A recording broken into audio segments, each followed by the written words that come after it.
Hi, this is your girl Tennessee Cutie coming at you with my review of Love and Hip Hop Season 2.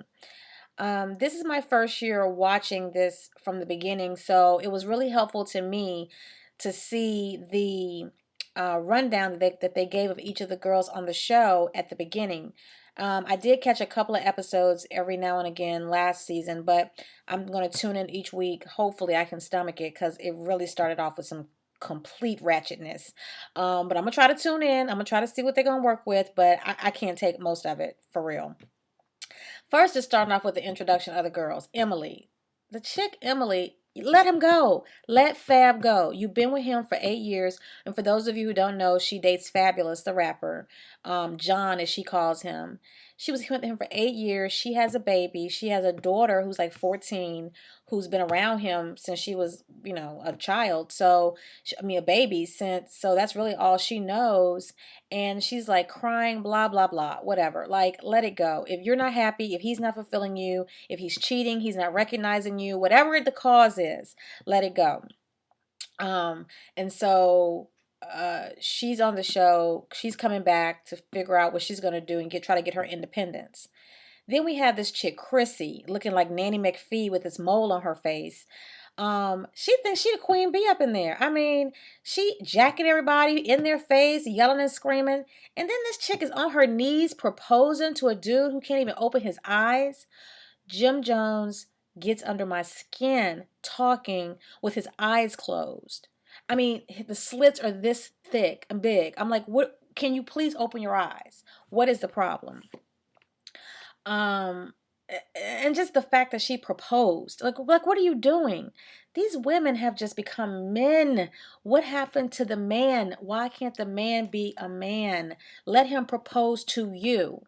He's standing there saying, well, she been with me for 6 years. She held me down. If I'm gonna marry anybody, it'll be her. Okay, do it already. Do it if you really want to be with her. If not, that whole situation just blows me.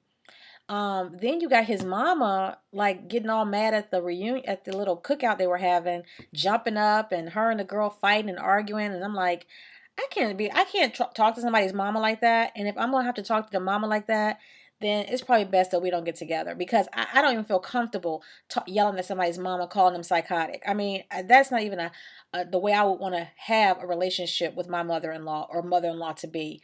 If she's crazy like that and he doesn't check her, then that's not the relationship for me. Just plain and simple.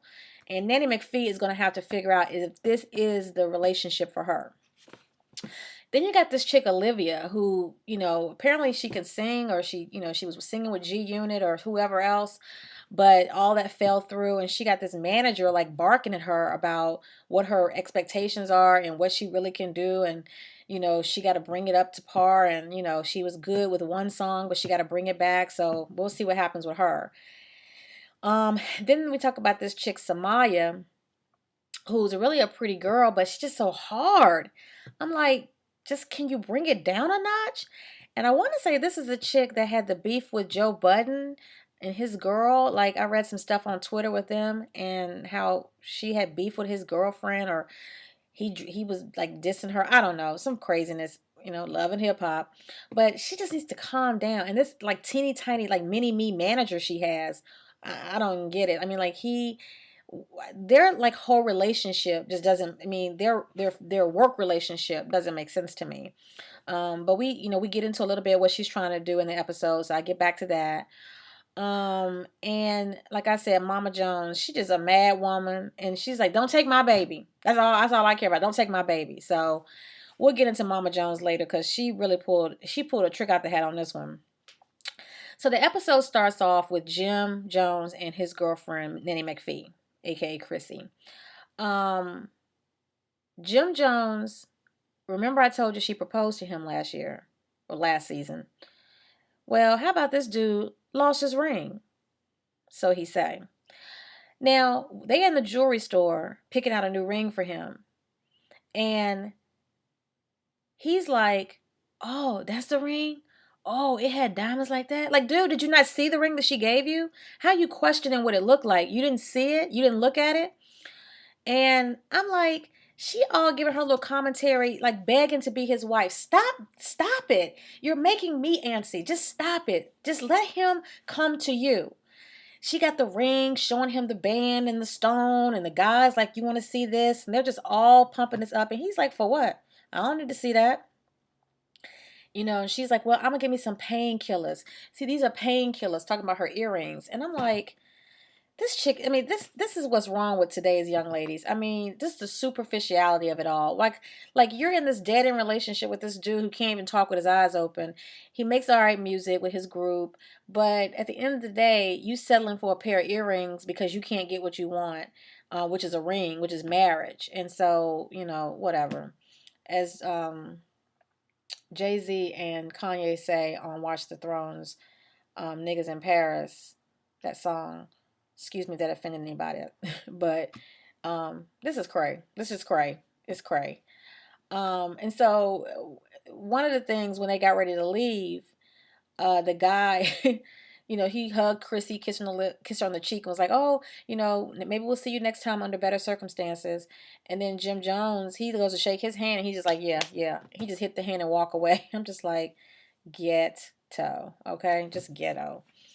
So then we switch over to Emily. She's talking to her daughter. She's, maybe I'm being a little insensitive about her. I haven't been in a relationship for 8 years with somebody. I got a baby by them and they won't claim me and we're just not together. So I don't know what she could be feeling. But clearly, just you need to get yourself together. You need to worry about your own self. Figure out what you want to do with yourself, and that's what you need to work on. Stop worrying about him.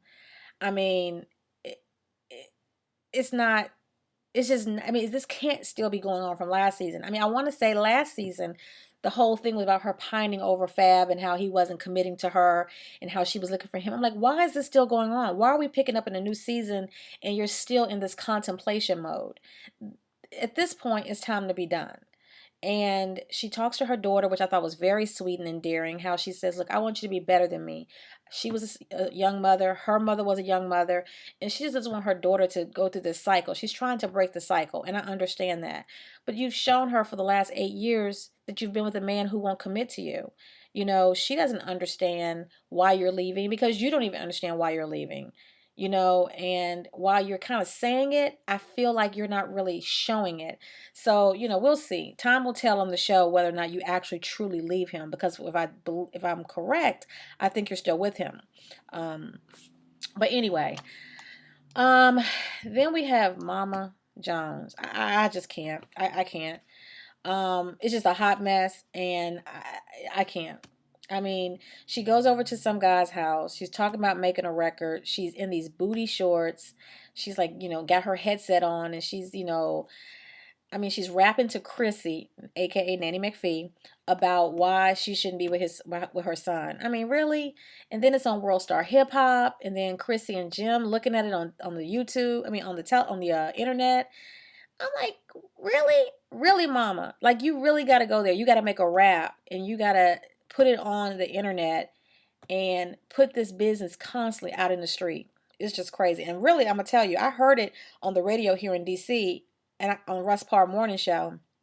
And I'm like, this is one of their little fake things. No, it was really her. It was really her singing this crazy rap. It's ridiculous. And I just can't. I'm going to have to move on because I just can't. This chick Olivia, she's boring. Okay, you moved into an apartment, you fixed it up, get a record deal. I can't even give her any shine. She really wasn't anything that was interesting to me at all. Samaya's back.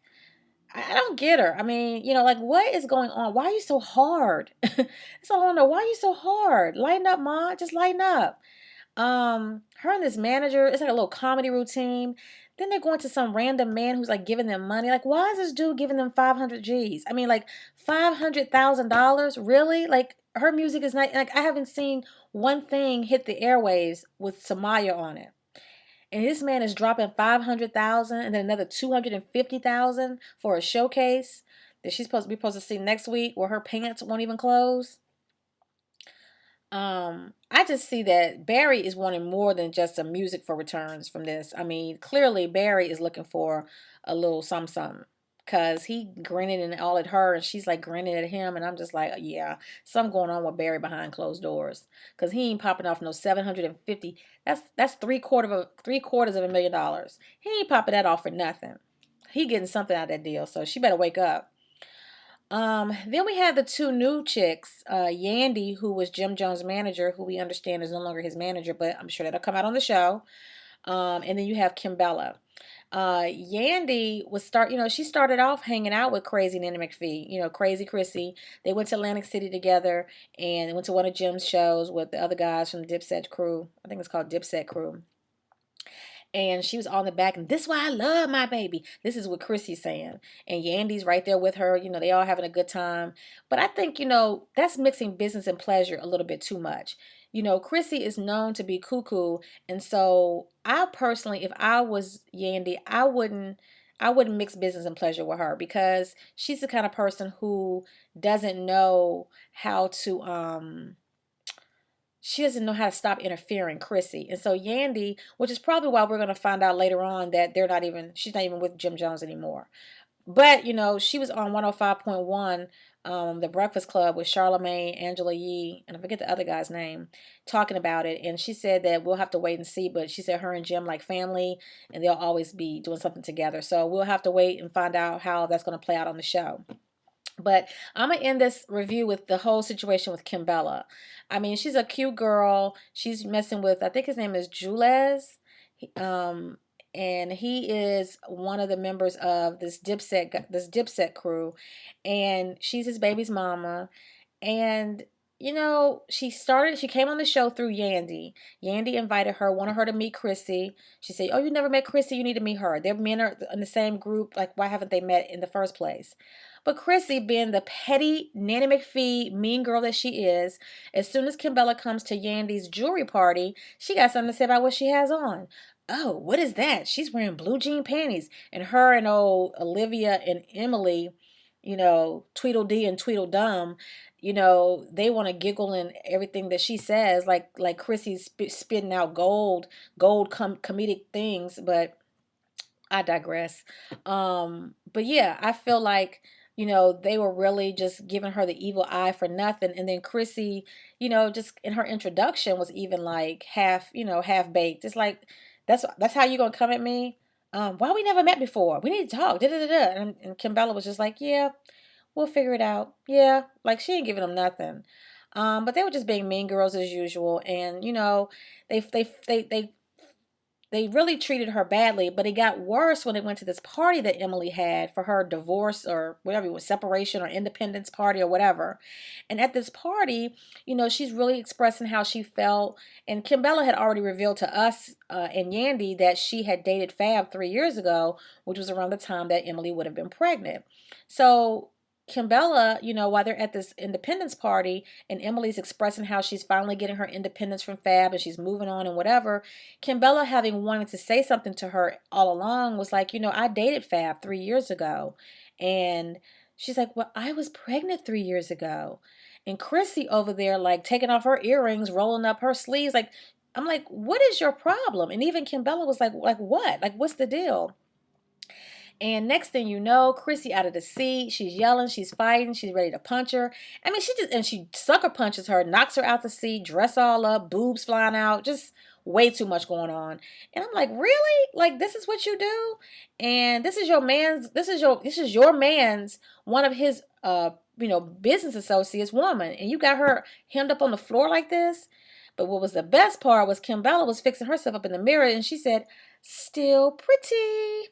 So Miss Kimbella wasn't fazed by all that foolishness. And Chrissy, she going to have to get her anger in check or she going to be sitting in jail. Because if I was Kimbella, yeah, that would have to be addressed very quickly. But, I'm going to try to stick with this show, even though it's starting out very ghetto. Of course, it's got that hood entertainment to it. So I'm going to stick with it, try to work it out, and keep tuning back in each week. And I'll give you a review of Love and Hip Hop. And this is Tennessee Cutie. Why don't you subscribe to me if you really like the reviews I've been giving, and give me a shout out and comment on the videos. Thank you for tuning in, and I'll see you next time. Bye.